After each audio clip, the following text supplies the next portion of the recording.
and maybe just chat with Lloyd in the lobby. I'm right here. He's right here.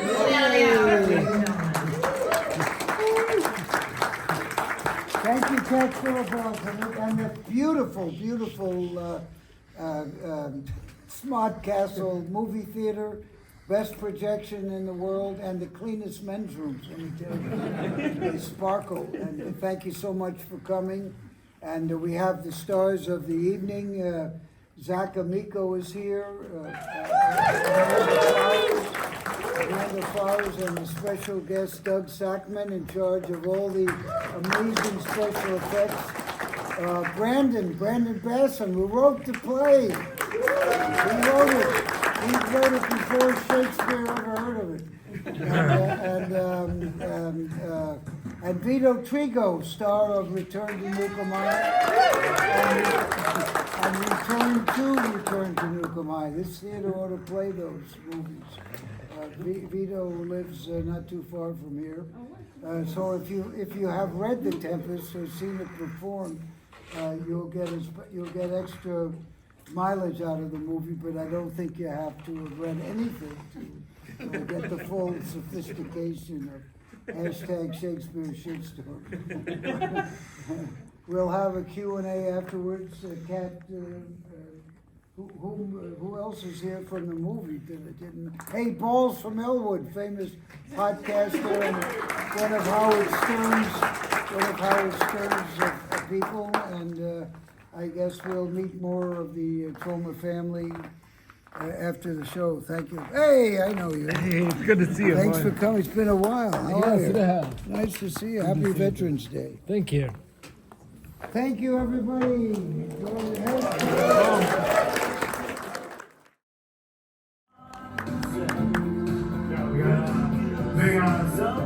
Guy who did the credits for Romeo and Juliet came back to do the credits for Shakespeare shitstorm. So you can see there's notes within all of the credits.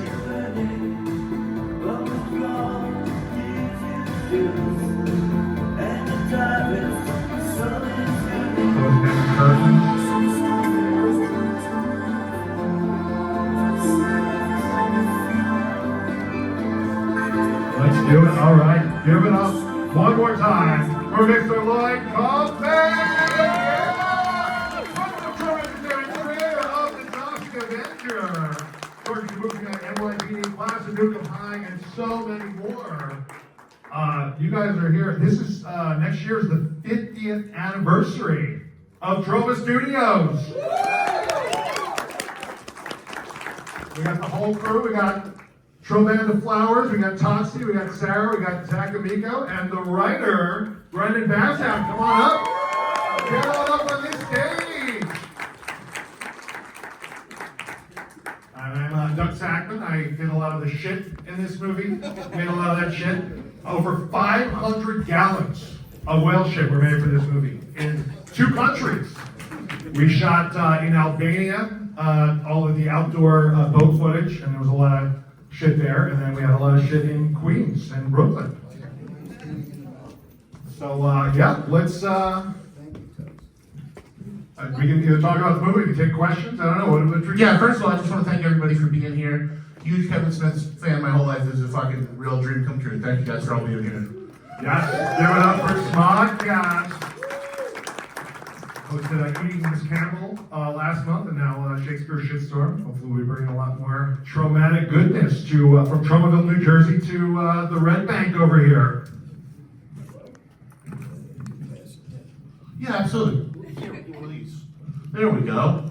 So you guys want to go right to a Q&A? Does anybody have any questions for Mr. Lloyd Kaufman? Questions about the movie? Anybody got any questions? Or we sit here awkwardly? It's up to you guys.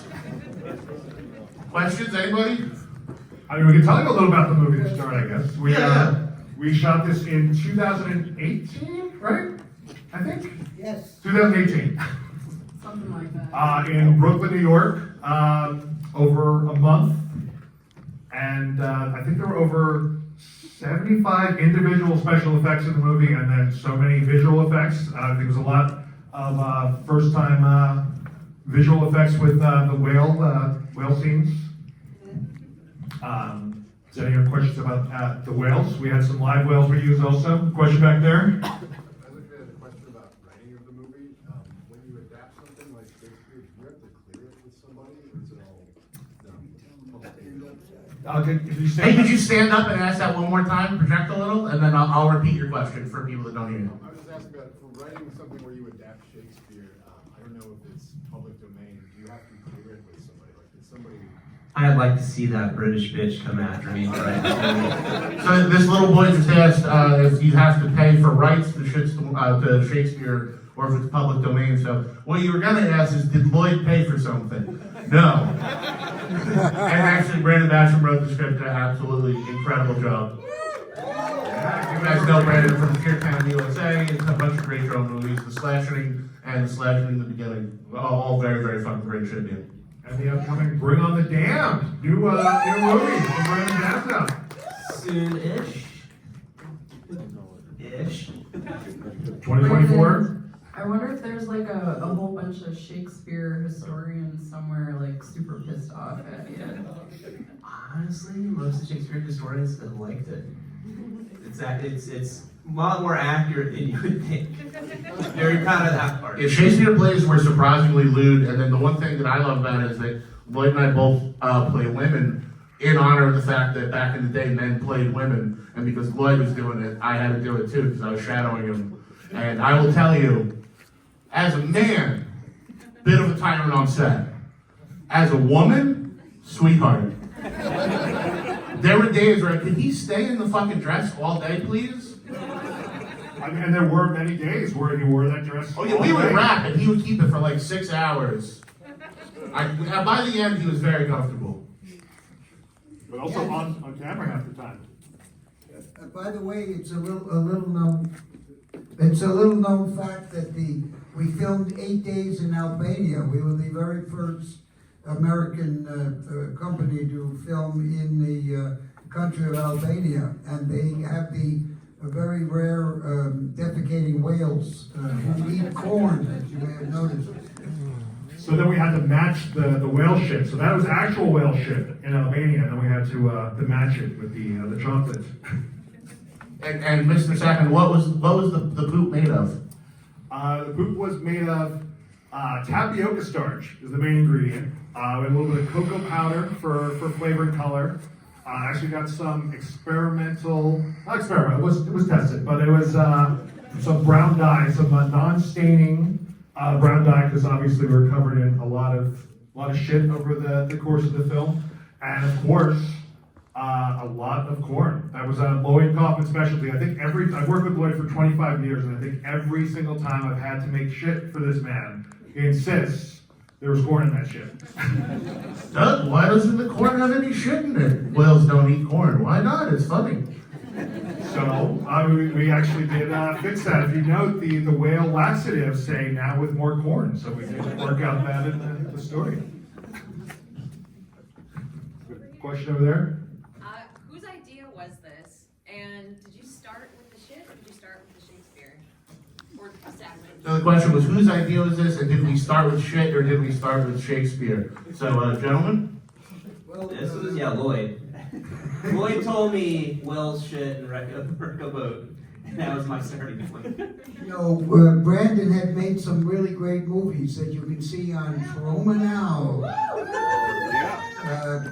Slashing, Feartown, USA, and he was the only one who could write this script. James Gunn and I made Romeo and Juliet years ago, and thank you very much. And The Tempest is my favorite Shakespearean play, but I wanted to wait till I was old like Prospero. And The Tempest is a perfect Shakespeare. You ought to read it, it's a lot of fun. Or see it if you see it, if it's playing somewhere.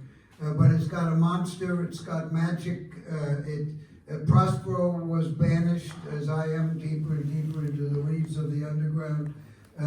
He's old, he's got daughters who, we have that issue.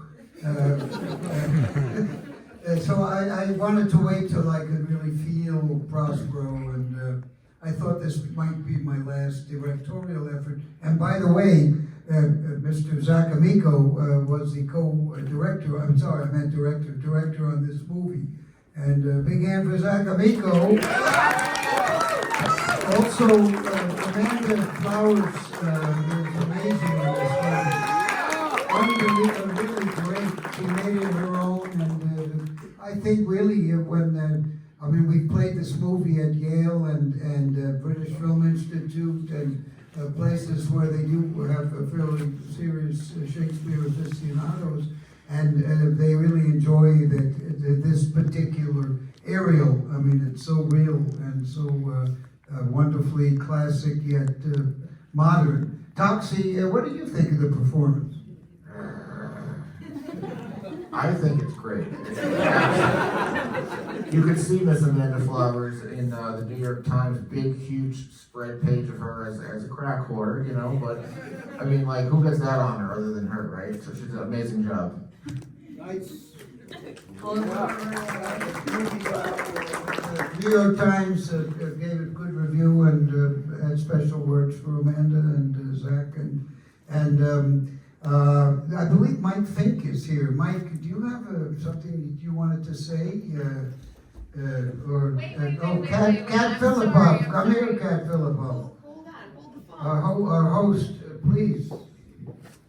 Mike Fink actually left this honor to me, and it is my very, very special honor to award this Trauma Diploma to none other than Mr. Vito Trico. Yeah!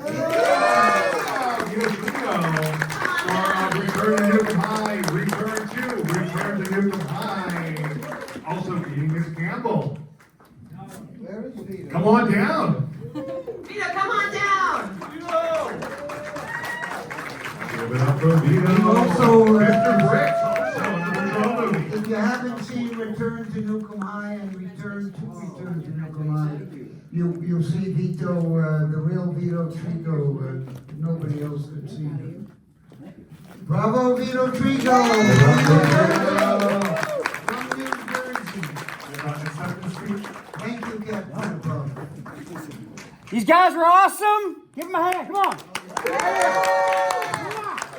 You see Vito showing now on a lot of different movies on that stream service. By the way, hashtag Shakespeare shitstorm, I think, is coming out on 4K, but we've put everything together, including a 95-minute documentary about the behind the scenes, as well as a half-hour documentary, in fact, directed and edited none other by Samantha Siecki right here. That is.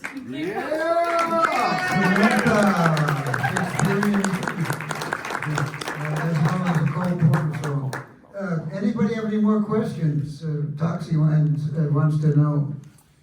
Zach Amico. Yes, you little boy. Yes, so since it's so dense visually with so much going on, like, is there any like background? Stand up and I'm used to just sitting here. We all sit here. I'm with all how dense it is and all the stuff going on in the background. Is there like like the Caliban only employee sign? Because Caliban seems to be the only employee, which I thought was really funny. Is there any like background visual thing that you always like want to point out to people when you screen it with people because you're afraid they're gonna miss it? So this handsome man just asked if there's any background prop or joke that we want to point out because it's a very busy movie. What we lack in budget, we make up for in excitement and just fill the screen with a bunch of shit. And yeah, is there any prop or anything you can think of, Lloyd, that you think is a really good little joke that people don't notice? A lot of the fun of trauma movies is to see them more than once because there are always new things to discover. A lot of it we improvise, obviously, but a lot of it is there on purpose. Like Sagat, I don't know if you know Sagat. He's a restaurant critic, but we put that up in front of the crack house, and there are lots of little touches that I think one of the protests at the beginning. The woman has a sign that says "My dog died," that kind of stuff, which is funny, but it's a little tiny thing. You see it again, and you'll see a lot in there, as well as a huge amount of Shakespeare. There's a lot of Shakespeare in the movie, but it's I think it can appeal to the scholar. In fact, it has been shown at a lot of pretty intellectual places. And the Times gave it a good review, and a few of the other more Tony publications. And we don't usually we don't get any kind of attention in the mainstream media. Right, Toxie? Isn't there something going on with you now, Toxie? A big Hollywood, something about Hollywood? Oh yeah, there's a, who's excited for the remake that's coming out? Good imagining. Yeah, there's also a video game coming. So Troma's hitting it's a big boost right now. There's new figures coming out. The Trick or Treat figures are coming. There's more Super 7 stuff coming. Yvonne is finally getting a figure. So yeah, Troma's like back in a big way right now. Thank you so much.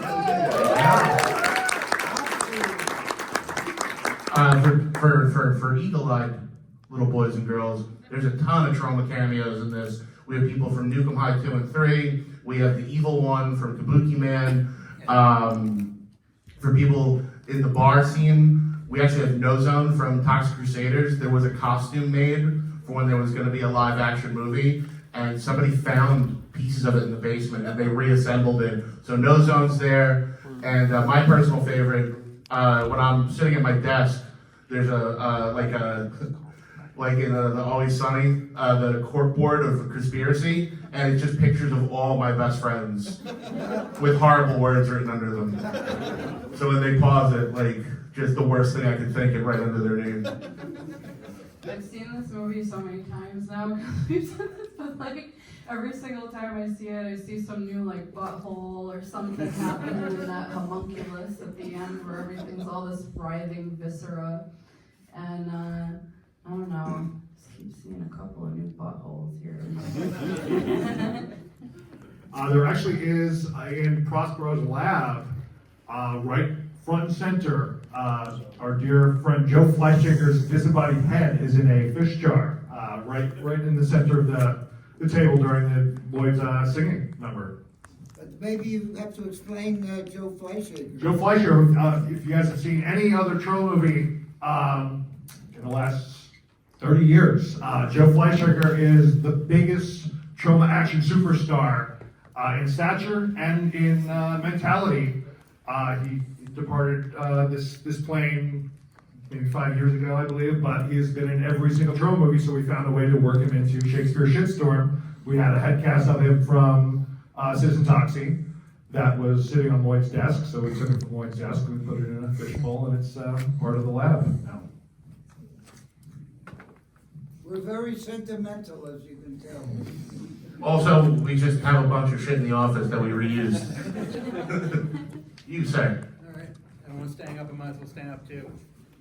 What's the key to writing and making enlightening yet still entertaining social commentary? What was the key to writing, making, enlightening, and entertaining social commentary? Let's talk to Lloyd and Brendan. Well, all the Troma movies, I think the reason we're the longest running independent studio in history by far, all the movies started back with Squeeze Play, which was about the women's liberation movement, but yet was a raunchy, sexy comedy about a women's softball team. It dealt with the ERA, which still hasn't been passed. Citizen Toxie, the movie that Doug first met us, it's about abortion, it's about school shootings, it's about teenagers getting plastic surgery, which is kind of something that shouldn't be proselytized, especially for 13-year-old women. So every movie you see, Sergeant Kabuki Man was inspired by, in the 80s, the Japanese were buying up a lot of American, Rockefeller Center, for instance.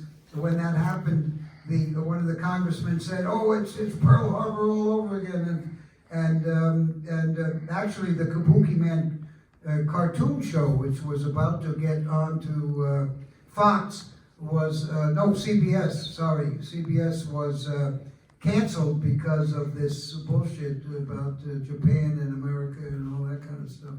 So if you look at all of our movies, Return to Nukem High and Return to Nukem High, starring Mr. Vito Trigo, among others, is a lesbian love story, and it deals with bullying and many other things.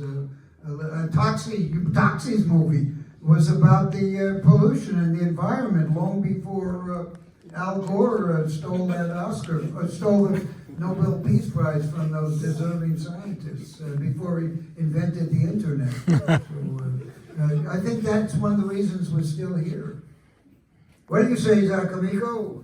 Well, I actually would say that it is something that when you watch a movie like this, it seems like these are all current topics, but if you watch, like Lloyd just said, the first Toxic Avenger was made over 30 years ago, everything in that movie is still topical. There's nothing out of date in that movie. I mean, maybe the wardrobe is, 70s and that kind of stuff, but it's everything, Poltergeist, Class Nukem High, it's all stuff that's continuing to happen. These problems aren't going away, so it's topical in the moment, but, watch any of Trump's library, it's topical always. So, and that's something that was always amazing about Lloyd, like, how do you must be psychic, I don't know. Or it's just the same thing happening over and over again. Well, the Tutu in Toxic Avenger is early 80s. They've totally changed today, right? Kurt Lagerfeld has one, RuPaul, they all have the more modern Tutu. Sorry, stupid joke. I'm dying up here. Help me, Zach Amico. I mean, now Peter Dinklage is now wearing the tutu in the new Toxic Avenger. That's right. Yeah. On him, it's a 1-1. That's why I work here. On a serious note, like, we bust balls about, in this movie especially, about diversity, but like, there is no more diverse group of people than in front of and behind the camera on a trauma movie. Race, gender, identification, whatever you can think of, they're all on set and everyone gets along and it is a family and we love each other. And there's no more diverse, loving group of people than the people who work on making and see trauma movies. Yes. It's true. Maybe we have time for 2 more questions. I think the theater needs to. The next show, I think, is Tar is coming in next. The 3 people who want to see it are waiting. Do we got more questions? Any You last? in the back there? Can't see. Anybody else? You answered all of their questions. Oh, the one right here. When's the sequel to Battle for Love's Return coming out? When is the sequel to Battle of Love's Return, Lloyd? That's your first movie, right? Battle of Love's Return, which I think you can see on Troma now. The very first movie, but was I discovered Oliver Stone, and he has a cameo in it, and just as he became famous, naturally, I managed to offend him, and that was that. But many famous people have come out of Troma. South Park Boys, Samuel Jackson, Marissa Tomei, James Gunn, Zach Amico, Amanda Flowers, Doug Sackman. But you'll see many well-known people have come out, and I think the new, I just had dinner with James Gunn. He's very excited about the new Superman. He says it will retain, as is the reimagining of Toxie. Totally original, but yet lots of callbacks to both the original Superman and the Tromaville world. But Battle of Love's Return is kind of unwatchable, but it also deals kind of with what young people go through, namely the identity issue, which I was going through at the time. I wasn't sure what gender I was, all that kind of stuff. Hey, Toxie left! Yay! I was gonna say that what's great about Lloyd's movies is like he's not afraid to touch any subject, and like he'll get some heat for it, but he stands by his opinion, and it's pretty brave considered. In Hollywood you really can't get away with doing that stuff, which is great while he's outside of the Hollywood system. So I mean, you got a movie next door like the Marvels who thinks they're all progressive. But Lloyd's been doing this for like 40 years now, so. 50, over 50. Age to remind you, Lloyd, when it's over 50. Chrissy started. You want to say something? I see the hand in there. I had no specific question but I stand just up. want to go on one of my rants about fucking Hollywood and how trauma is the shit, because you actually care about movies, you care about people, you care about dialogue, you give a fuck about, like, what you're presenting to the world with satire and humor and gore, and you fucking rock. Love you. Yeah. Thank you, Troma, Chrissy. I think we're getting the high sign here, so we got to wrap it up real quick. But thank you guys so much for coming out and letting us bring Tromaville to smodecastle Cinema. Give it up to the Troma team. Yeah. And Lloyd Kaufman, the great Lloyd Kaufman. Give it up.